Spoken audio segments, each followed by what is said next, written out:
നമസ്കാരം. 24 റൗണ്ടപ്പിലേക്ക് എല്ലാ പ്രേക്ഷകർക്കും സ്വാഗതം. ഈ മണിക്കൂറിലെത്തുന്ന ഏറ്റവും പ്രധാനപ്പെട്ട ഒരു വാർത്തയിലേക്കാണ് നമ്മൾ ആദ്യം പോകുന്നത്. നടിയെ ആക്രമിച്ച കേസിൽ മെമ്മറി കാർഡിൽ അട്ടിമറി നടന്നെന്ന് സ്ഥിരീകരിച്ച് വസ്തുതാ അന്വേഷണ റിപ്പോർട്ട്. മെമ്മറി കാർഡ് 3 തവണ പരിശോധിച്ചു എന്നാണ് ജില്ലാ ജഡ്ജിയുടെ റിപ്പോർട്ടിലുള്ളത്. അന്വേഷണ റിപ്പോർട്ടിനെതിരെ അതിജീവിത ഹൈക്കോടതിയെ സമീപിച്ചു. ഹൈക്കോടതി നിരീക്ഷണത്തിൽ പ്രത്യേക സംഘം അന്വേഷിക്കണമെന്നാണ് ആവശ്യം. ശ്രീകാന്ത് ചേരുന്നുണ്ട് കൊച്ചിയിൽ നിന്ന് വിവരങ്ങളുമായി. ശ്രീകാന്ത്, അതിജീവിതയുടെ ഈ പുതിയ പരാതി എന്ന് പറയാൻ പറ്റില്ല, ഈ പരാതിയിൽ അന്വേഷണം വരുന്നു. ഇക്കാര്യത്തിലൊക്കെ തന്നെ ഒരു വസ്തുതാ അന്വേഷണ റിപ്പോർട്ട് വരുമ്പോൾ അതിൽ പരാതിയിൽ കഴമ്പുണ്ട്, അതിൽ ഗൗരവമേറിയ കാര്യങ്ങളുണ്ട് എന്നുള്ളതാണോ ഇപ്പോൾ പുറത്തുവരുന്ന വിവരങ്ങൾ? ഞെട്ടിക്കുന്നത് എന്ന് തന്നെ അതിനെ വിശേഷിപ്പിക്കാൻ സാധിക്കൂ. കാരണം കോടതിയിലിരുന്ന ഒരു മെമ്മറി കാർഡ് അത് പുറത്തേക്ക് പോകുന്നു, അതിൽ നിന്നുള്ള ദൃശ്യങ്ങൾ ചോർത്തുന്നു, അത് 3 കോടതി ഉദ്യോഗസ്ഥർ കാണുന്നു എന്ന് പറയുന്നതിനെ അങ്ങനെ തന്നെ വിശേഷിപ്പിക്കാൻ മാത്രമേ സാധിക്കുകയുള്ളൂ. ആ മെമ്മറി കാർഡ് ഒരു മജിസ്ട്രേറ്റ് 1 വർഷം സ്വകാര്യമായി സൂക്ഷിച്ചു എന്നാണ് പറയുന്നത്. അങ്കമാലി മജിസ്ട്രേറ്റ് ആണ് ലീന റഷീദ് ഇത് കൈവശം സൂക്ഷിച്ചത്. അവരെ ചോദ്യം ചെയ്തപ്പോൾ, അവരുടെ നിന്ന് മൊഴിയെടുത്തപ്പോൾ അവർ പറഞ്ഞത് സ്വകാര്യ കസ്റ്റഡിയിൽ ഇത് സൂക്ഷിക്കാം എന്ന ധാരണയിലാണ് താൻ അത് ചെയ്തതെന്നാണ് ഒരു മജിസ്ട്രേറ്റ് കൊടുത്ത മൊഴി എന്നോർക്കണം. മറ്റൊന്ന്, 2018 ഡിസംബർ 13 ജില്ലാ ജഡ്ജിയുടെ PA മഹേഷ് മെമ്മറി കാർഡ് സ്വന്തം ഫോണിൽ പരിശോധിച്ചു എന്നാണ് പറയുന്നത്. രാത്രി 10:52 മഹേഷ് മെമ്മറി കാർഡ് പരിശോധിച്ചത്. ജില്ലാ ജഡ്ജിയുടെ നിർദ്ദേശപ്രകാരമാണ് താനത് ചെയ്തതെന്ന് ഇയാൾ പറയുന്നു. പക്ഷേ ആ ജില്ലാ ജഡ്ജിയുടെ മൊഴി ഈ അന്വേഷണ റിപ്പോർട്ടിൽ ഉൾപ്പെടുത്തിയിട്ടില്ല. 2022 ഫെബ്രുവരിയിൽ ഈ ഫോൺ യാത്രക്കിടയിൽ നഷ്ടമായെന്ന് കൂടി ഇയാൾ പറയുന്നു. ദുരൂഹത വർദ്ധിക്കുകയാണ്. 2021 ജൂലൈ 19 വിചാരണ കോടതി ശിരസ്താർ ഈ മെമ്മറി കാർഡ് പരിശോധിച്ചു എന്നുള്ളതാണ് മറ്റൊന്ന്. താജുദ്ദീൻ എന്ന ഉദ്യോഗസ്ഥനാണ് പരിശോധിച്ചത്. കോടതി ചെസ്റ്റിൽ സൂക്ഷിക്കേണ്ട മെമ്മറി കാർഡാണ് ഇയാൾ പരിശോധിച്ചത്. ഇത് വലിയ അട്ടിമറിയാണെന്ന് അതിജീവിത പറയുന്നു. ഇതിൽ IG റാങ്കിലുള്ള ഉദ്യോഗസ്ഥൻ അന്വേഷിക്കണമെന്ന് അവർ പറയുന്നു. സഹപ്രവർത്തകരെ സംരക്ഷിക്കാൻ ഈ ജില്ലാ സെഷൻസ് ജഡ്ജ് ശ്രമിക്കുന്നു എന്ന് അവർ പറയുന്നു. ഈ റിപ്പോർട്ട് തള്ളിക്കളയണം എന്നവർ ചൂണ്ടിക്കാണിക്കുന്നു. വെള്ളിയാഴ്ച ഈ കേസ് ജസ്റ്റിസ് K ബാബുവിന്റെ ബെഞ്ച് പരിഗണിക്കും. ആ ഘട്ടത്തിൽ ഒരു പോലീസ് അന്വേഷണത്തിനുള്ള സാധ്യതയാണ് കാണുന്നത്. ബാക്കിയെല്ലാം കോടതിയുടെ കയ്യിലാണ്. വിഷയത്തിൽ കേസെടുക്കണമെന്ന് അതിജീവിത ഹൈക്കോടതി നിരീക്ഷണത്തിൽ പ്രത്യേക സംഘം അന്വേഷിക്കണം എന്നാണ് ആവശ്യം. ശ്രീകാന്താണ് കൂടുതൽ വിവരങ്ങളുമായി കൊച്ചിയിൽ നിന്ന് ചേർന്നത്. 29 ദിവസം നീണ്ട റമദാൻ വ്രതത്തിന് ശേഷം സംസ്ഥാനത്ത് ഇസ്ലാം മതവിശ്വാസികൾ ഇന്ന് ചെറിയ പെരുന്നാൾ ആഘോഷിക്കുന്നു. വിവിധയിടങ്ങളിൽ ഈദ്ഗാഹുകൾ നടന്നു. രാജ്യത്ത് ഭരണഘടന സംരക്ഷിക്കാൻ എല്ലാവരും ഒറ്റക്കെട്ടായി നിൽക്കണമെന്ന് കാന്തപുരം AP അബൂബക്കർ മുസ്ലിയാർ 24നോട് പറഞ്ഞു.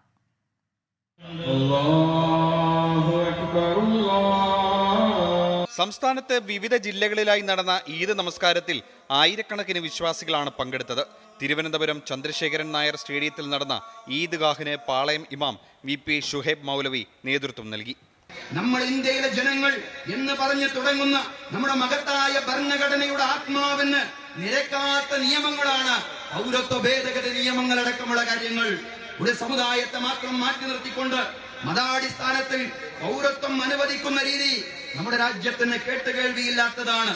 കൊച്ചി കലൂർ ജവഹർലാൽ നെഹ്റു സ്റ്റേഡിയത്തിൽ പുല്ലേപ്പടി ജുമാ മസ്ജിദ് ഇമാം സലാവുദ്ദീൻ മദനിയുടെ നേതൃത്വത്തിൽ ഈദ്ഗാഹ് സംഘടിപ്പിച്ചു. കോഴിക്കോട് ബീച്ചിൽ നടന്ന സംയുക്ത ഈദ്ഗാഹിന് KNM ഉപാധ്യക്ഷൻ ഡോക്ടർ ഹുസൈൻ മടവൂർ നേതൃത്വം നൽകി. ഗവർണർ ആരിഫ് മുഹമ്മദ് ഖാൻ തിരുവനന്തപുരം ഭീമാപ്പള്ളിയിൽ ഈദ്ഗാഹിൽ പങ്കെടുത്തു. ഈദ് ആശംസയ്ക്കൊപ്പം ഭരണഘടന സംരക്ഷിക്കാൻ എല്ലാവരും ഒറ്റക്കെട്ടായി നിൽക്കണമെന്ന് ഓർമ്മിപ്പിച്ച് കാന്തപുരം AP അബൂബക്കർ മുസ്ലിയാർ. ഭൂലോകത്ത് ആരൊക്കെയുണ്ട്, അവിടെ മുസ്ലിമെന്നോ ഹിന്ദുവെന്നോ ക്രിസ്ത്യാനിയെന്നോ അല്ലെങ്കിൽ മറ്റേതെങ്കിലും ബുദ്ധനെന്നോ ജൈനനെന്നോ യാതൊരു വ്യത്യാസവുമില്ല. എല്ലാവരോടും അവരറിയിക്കുന്ന വിധത്തിൽ നിങ്ങൾ കൃപ കാണിക്കണം. വിവിധ ബ്യൂറോകൾക്കൊപ്പം 24 തിരുവനന്തപുരം. പെരുന്നാൾ ദിനത്തിൽ സാഹോദര്യത്തിന്റെ മാതൃക തീർത്ത് വീണ്ടും മലപ്പുറം. മഞ്ചേരി CSI പള്ളിയുടെ മൈതാനത്തായിരുന്നു ഈദ്ഗാഹ്. ആശംസകളുമായി പള്ളി വികാരിയും പ്രാർത്ഥനാ ചടങ്ങിനെത്തി. അല്ലാഹു അക്ബർ, അല്ലാഹു അക്ബർ. മഞ്ചേരിയിൽ വർഷങ്ങളായി ഈദ്ഗാഹ് നടക്കുന്നത് ചുള്ളക്കാട് GUP സ്കൂളിലായിരുന്നു. എന്നാൽ തെരഞ്ഞെടുപ്പ് കണക്കിലെടുത്ത് പ്രാർത്ഥനാ ചടങ്ങിന് മറ്റൊരിടം കണ്ടെത്താമോ എന്ന് സ്കൂൾ അധികൃതർ ചോദിച്ചതോടെ ഈദ്ഗാഹ് കമ്മിറ്റി ആശങ്കയിലായി. എന്നാൽ CSI ചർച്ച് മൈതാനത്തിലേക്ക് രണ്ട് കൈയും നീട്ടി സ്വീകരിക്കുകയായിരുന്നു പള്ളി വികാരി ഫാദർ ജോയ് മസിലമണി. ഏതര മനസ്സുകളെ ഛിന്നഭിന്നമാക്കാനുള്ള ആസൂത്രിതമായ പ്രവർത്തനങ്ങൾ കഴിഞ്ഞ ചില പതിറ്റാണ്ടുകളിൽ ആവർത്തിക്കുകയാണ്. അത്തരം ദുശക്തികളുടെ പരിശ്രമങ്ങൾക്കുള്ള ഏറ്റവും മാന്യവും സുന്ദരവുമായ ഒരു മറുപടിയാണ് യഥാർത്ഥത്തിൽ ഇത്തരത്തിലുള്ള മതേതര ഇടങ്ങൾ. ചെറിയ പെരുന്നാളിന്റെ സ്നേഹ സന്ദേശം നൽകാൻ ഈദ്ഗാഹിലേക്ക് വികാരി ഫാദർ ജോയ് മസിലമണി നേരിട്ടെത്തുകയും ചെയ്തു. മധുരം നൽകിയായിരുന്നു സ്വീകരണം.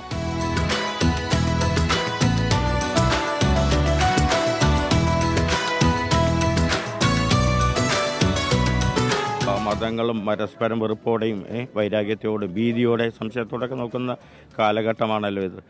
അപ്പോൾ വെറുപ്പുകൾ ഉണ്ടാക്കുന്ന ഫാക്ടറി എന്ന് പറഞ്ഞ മാതിരി വെറുപ്പിൻ്റെ കടകളുള്ള സമയത്ത് നമ്മൾ ഇങ്ങനെയുള്ള അവസരങ്ങൾ ഏറ്റവും കൂടുതൽ പരസ്പര സ്നേഹത്തിൽ യോജിച്ചുകൊണ്ട് പോകാനായിട്ട് നമ്മൾ ശ്രമിക്കണം. അതിനുള്ള കാലഘട്ടമാണിത്. സാഹോദര്യത്തിൻ്റെ, സ്നേഹത്തിൻ്റെ മലപ്പുറത്തെ ഒരു സാധാരണ ചിത്രമാണിത്. The real Kerala story. Sameer Bin Karim, 24 Malappuram. Saudi ഉൾപ്പെടെയുള്ള ഗൾഫ് രാജ്യങ്ങളും ചെറിയ പെരുന്നാൾ ആഘോഷത്തിലാണ്. മക്കയിലും മദീനയിലുമുള്ള ഹറം പള്ളികളിൽ പെരുന്നാൾ നിസ്കാരം നടന്നു. ലക്ഷക്കണക്കിന് വിശ്വാസികൾ പെരുന്നാൾ പ്രാർത്ഥനകളിൽ പങ്കെടുത്തു.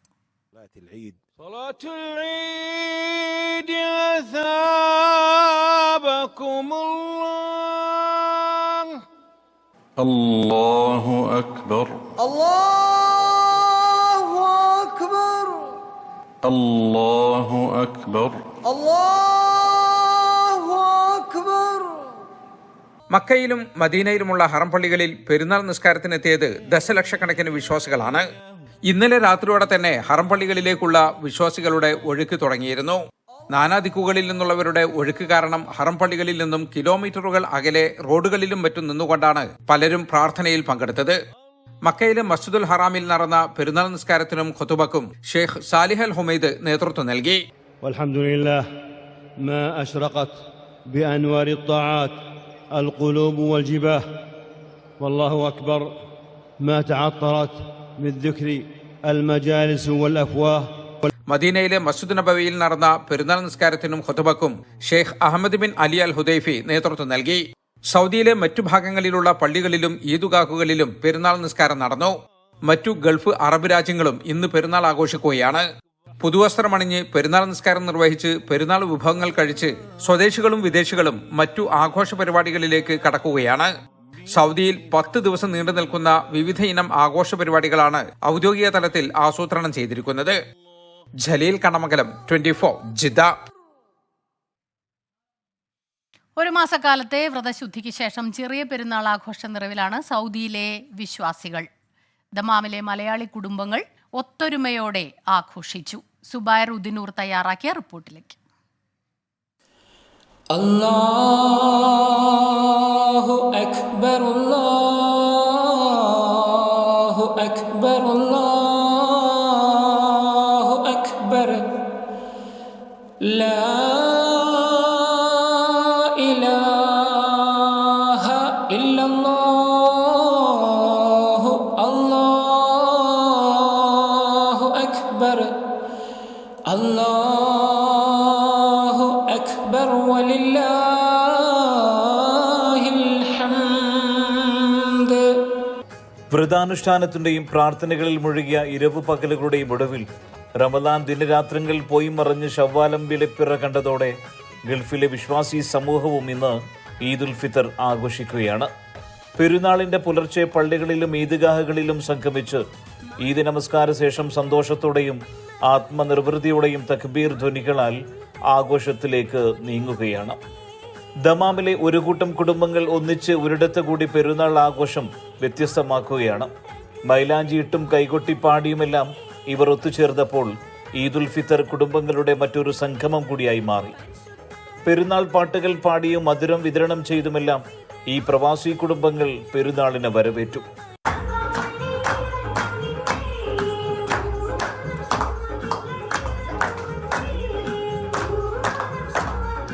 പുതുവസ്ത്രങ്ങൾ അണിഞ്ഞും രുചിയേറും വിഭവങ്ങൾ ഒരുക്കിയുമെല്ലാം പെരുന്നാളിനെ അവിസ്മരണീയമാക്കുകയായിരുന്നു ഈ കുടുംബങ്ങൾ. മാസത്തെ നോമ്പ് കാലത്തിന് ശേഷം പെരുന്നാൾ കൂടാൻ വേണ്ടി ഞങ്ങൾ എല്ലാവരും ഒത്തുകൂടിയിരിക്കുകയാണ്. ഞങ്ങൾക്ക് നാട്ടിൽ പോകാത്ത വിഷമമുണ്ട് എങ്കിലും കുഴപ്പമില്ല. ഞങ്ങളെല്ലാവരും അടുത്തടുത്ത ഫ്ലാറ്റിലൊക്കെ താമസിക്കുന്ന ആൾക്കാരാണ്. അതുകൊണ്ട് നമ്മളെല്ലാവരും കൂടി ആഘോഷിച്ചിട്ട് ഇവിടെ പെരുന്നാൾ നന്നായിട്ട് ആഘോഷിക്കാൻ വേണ്ടിയിട്ടുള്ളൊരു തീരുമാനത്തിലാണ്. ഇലാഞ്ചൊക്കെ ഇട്ട് പാട്ടൊക്കെ പാടി ഞങ്ങൾ സന്തോഷവും ഇവിടെ ആഘോഷിക്കുകയാണ്. കാരുണ്യത്തിൻ്റെയും സാഹോദര്യത്തിൻ്റെയും അത്യുന്നത സന്ദേശങ്ങൾ പാരിലെങ്ങും വാരി വിതറി മറ്റൊരു ചെറിയ പെരുന്നാൾ സുദിനം കൂടി വന്നെത്തിയിരിക്കുകയാണ്. ഒപ്പം കാത്തിരിക്കാം മറ്റൊരു പുണ്യങ്ങളുടെ പൂക്കാലത്തിനായി. സുബൈറുദ്ദീനൂർ, 24 തമാം.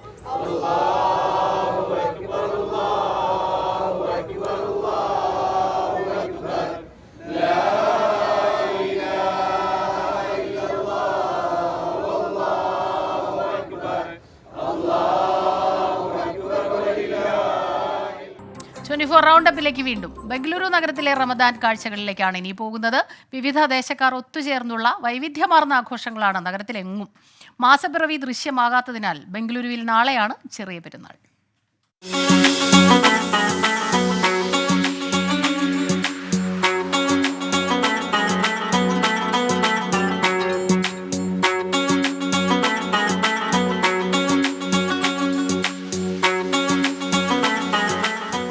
മെട്രോ നഗരത്തിലെ എല്ലാ ആഘോഷങ്ങൾക്കും ഇങ്ങനെ തെരുവുകൾ വർണ്ണാഭമാകും.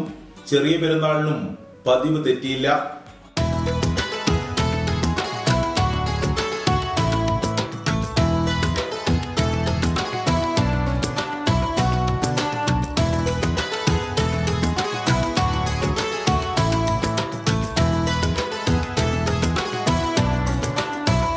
Always enjoy the festival over here. There's a lot of excitement, and I think there are a lot of discounts, so that's what encourages people to actually come in this market.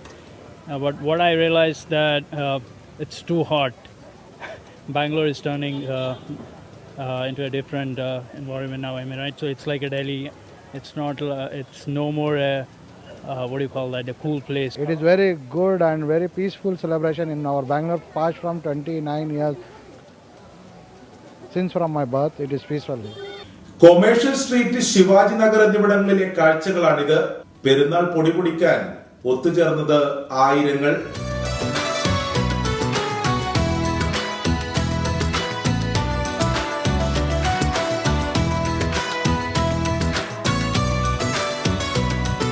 അതെ, വളരെ light അറേഞ്ച്മെന്റ്സും കുറച്ചും കൂടെ അകത്തേക്ക് പോയി കഴിഞ്ഞാൽ ശിവജി നഗറിലൊക്കെ നല്ല light അറേഞ്ച്മെന്റ്സും ഒക്കെയാണ്. വളരെ കംഫർട്ടബിൾ, നമുക്കാണെങ്കിൽ ഒരു എൻജോയ് ചെയ്യാൻ പറ്റും. ഈവനിങ് വാക്കിനൊക്കെ പറ്റിയ ഒരു നല്ല സ്ഥലമാണ്. ബാംഗ്ലൂരിൻ്റെ റംസാൻ പോയിട്ട് നന്നായിട്ടുണ്ട്. ഞങ്ങൾ ആദ്യമായിട്ട് ഇവിടെ ബാംഗ്ലൂരിൽ ഇരുന്ന് ട്രിപ്പിനായിട്ട് വന്നതാണ്. അപ്പോൾ എല്ലാം കണ്ടപ്പം കുറേ സ്ഥലങ്ങളൊക്കെ വിസിറ്റ് ചെയ്യാൻ പറ്റി. പിന്നെ പെരുന്നാളിൻ്റെ ഭാഗമായി കൊണ്ട് കുറേ കളക്ഷൻസും അതുപോലെ തന്നെ കുറേ കാര്യങ്ങൾ മേടിക്കാനും എല്ലാത്തിനും എല്ലാവരും തന്നെ ഹാപ്പി.